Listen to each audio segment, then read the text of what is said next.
Hello and welcome back to Ravenloft Adventures. Sit a while and listen. The Barovian calendar, long used by the lands of the core, is widely known to derive from the foundation of the nation of Barovia by the ancient von Zaroviches. Many Barovians, however, also mark this date as what they call the first revelation, when the mists parted to create the world. The first recorded event is the formal founding of the State Church of Andral in 1608, which received blessing and official sanctioning of the von Zaroviches. The church evolved out of the worship of an archetypical tribal sun god named Andral or Enderel in historical documents. Though once widespread, the religion died out in the 4th century. Little is known of the church's dogma or practices. The few remnants of Andral temples that still survive have all been converted into places of worship for Morning Lord in the centuries since. The next significant event during this period is the invasion of Nureni horde in approximately 230 Barovian calendar. Although effectively forgotten in the wake of the Turk occupation, Nureni were just as fearsome as the Turks.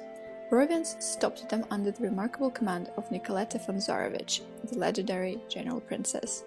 Though the horde's assault was relatively brief, maybe about 7 months by some accounts, the Nureni advanced west through Svalich Pass as far as Valaki, where they were defeated after a 3-month siege. Some scholars point out similarities between them, their culture, and horsemen of Gundarak. Indeed, Gundarakite death god Erlin is in all likelihood an aspect of the demon lord Erik Khan, whom the Nureni supposedly worshipped. Thus, the flow of history may have come full circle, as modern Barovias oppress the very people that assaulted their kingdom over 5 centuries ago. Due to years of infighting, the court of Barovia was not prepared for the Turk invasion in 320 Barovian calendar. Though the word Turk is rarely spoken in Barovia today without a curse, the origins of the Turks themselves are hazy at best.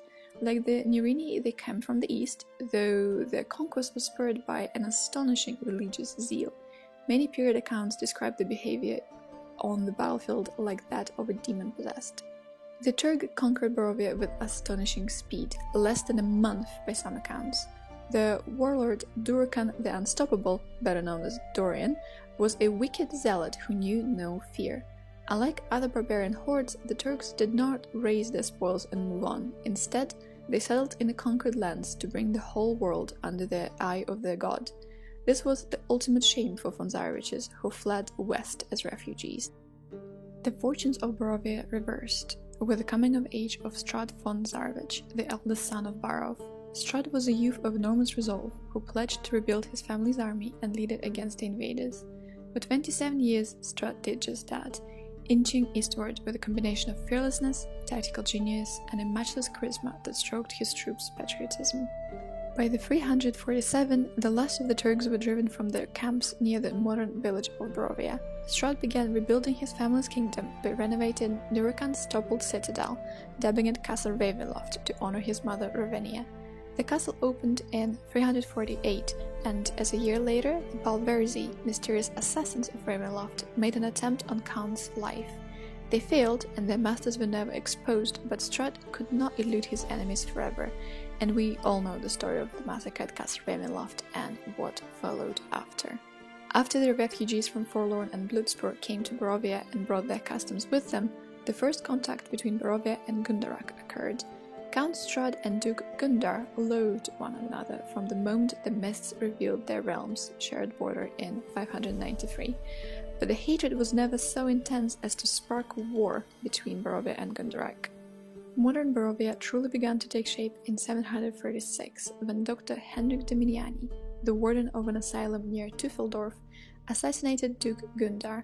Few Gundarakites shed a tear when Gundar was slain. Apparently, his remains were left to rot wherever he fell. Gundarak collapsed into years of true anarchy. In the wake of the Great Upheaval in 740, Count Strad von Zarovich chose to capitalize on the power vacuum. Making a bold move, he ordered warriors of Barovia to annex Gundarak. 9 bloody months of fighting ensued as ragtag Gundarak partisans, enticed by a brief taste of freedom, waged brutal guerrilla war against the Barovian forces. The fighting culminated in the Tüffeldorf massacre, when the treacherous Captain Abel Ivilsikova captured and beheaded the partisan leaders under the pretext of negotiation. In the years since the Great Upheaval, Gundrak has been brought firmly under Barovia's rigid control.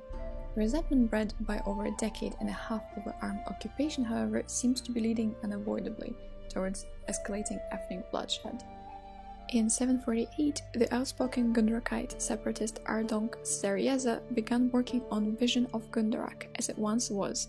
Zarieza continues to fan the flames of hate with ethnic pride and patiently revisioning notions of Gundrakite history, even going so far as to paint previous rulers of Gundarak patriotic monarchs unjustly toppled from power.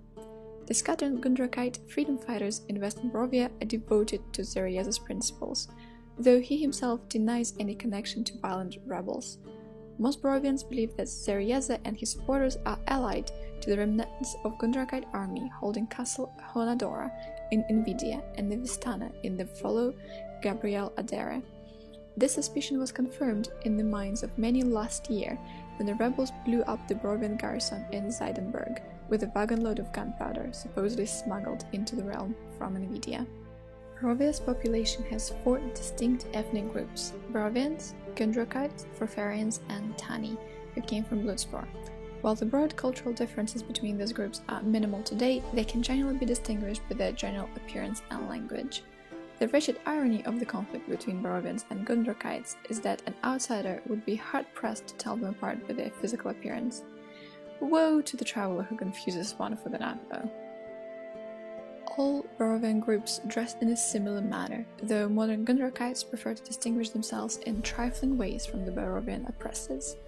Woolen headshawl is a customary tradition for all women, although Barovians wear it only when married and Gundrakites only when unattached.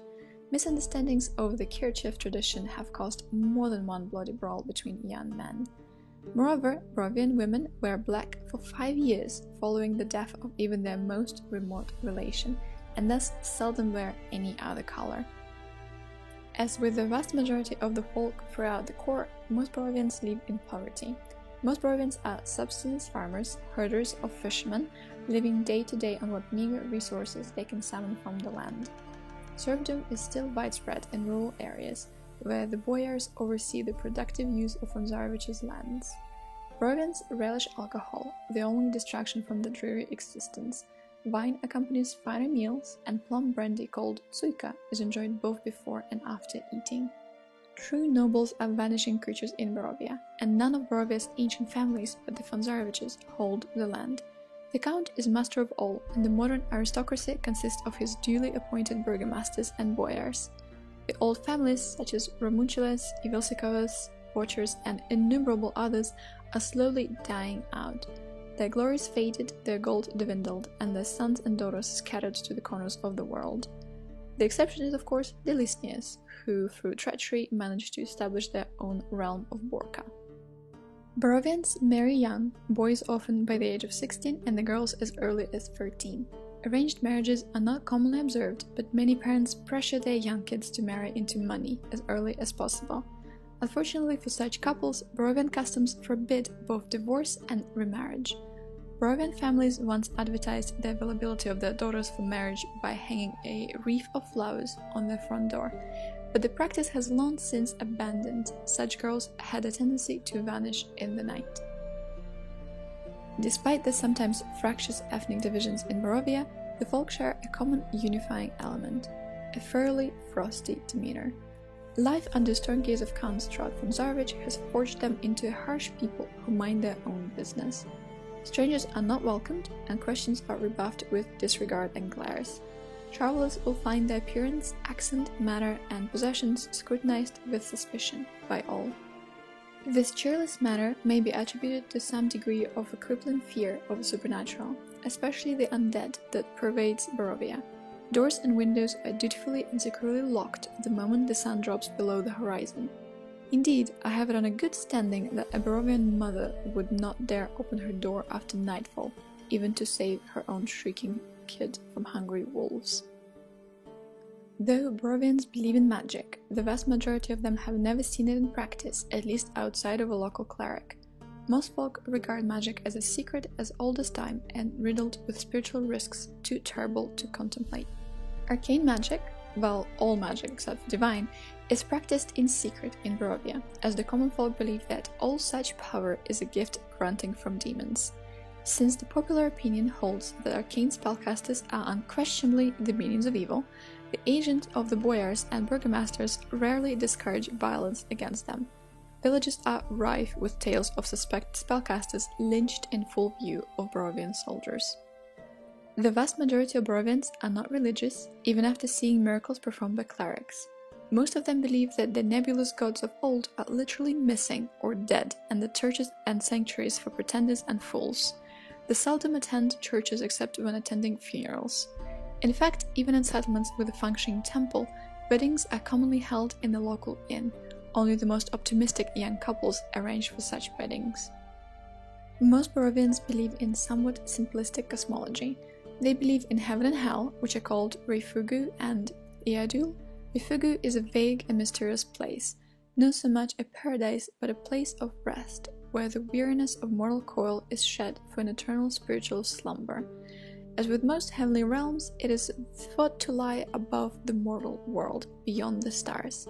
The souls of all mortals, even those who are genuinely wicked in life, are thought to journey to heaven upon death. In contrast to Rifugu's ambiguity, most Barovians have a vivid conception of Iadul as a place of unspeakable horror. Fragments of ancient Barovian epic Flight from the Balanox describe Iadul as a fetid pit of disease that stretches into the bowels of earth. It is a place of demons, and any mortal who finds themselves there force his own damnation without the god's judgment. Unfortunately, demons are thought to be able to claw their way into the mortal realm to wreak havoc and further their dark desires. The most prominent religion in Barovia is the cult of the Morning Lord. Martin the Mad Pelker was regarded as a harmless eccentric when he first began teaching about the Morning Lord. Gradually, with the aid of his first young acolyte, he was able to attract a modest congregation at the sanctuary of Blessed Succor in the village of Barovia. The cult's religious center has moved westward in the centuries since, first to Valaki and then to Kresk. Most Barovians view the cult with bemusement or cynicism. The Morning Lord's message of blind hope in the face of darkness understandably strikes many as foolishly naive. Some Barovians, especially boyars and their agent, grow suspicious of the cult's popularity among Gundrakites, some even blaming the church for the violent acts of rebels. Gundrakites, for their part, seemingly cannot help but be drawn like lambs to the Morning Lord's cheery promise of salvation. Erlin is a puzzling Gundrakite god of death and mischief. His demeanor can be described as that of a trickster, yet thoroughly malicious and scatterbrained. He supposedly created death as a gleeful deception, convincing the first man that his demise was unavoidable. The mortal, of course, promptly died. Erlin has thousands of demonic minions that assist him in his duties. His supervision of the departed is cast in the metaphor of herding the cattle or sheep, though Erlin often neglects his obligations and allows dead to roam free, hence the existence of undead. The god of undead has experienced a revival of sorts in recent years. Many young Gundrakites now associate him with the Gundrakite ethnic pride, using faith as a banner around which to rally.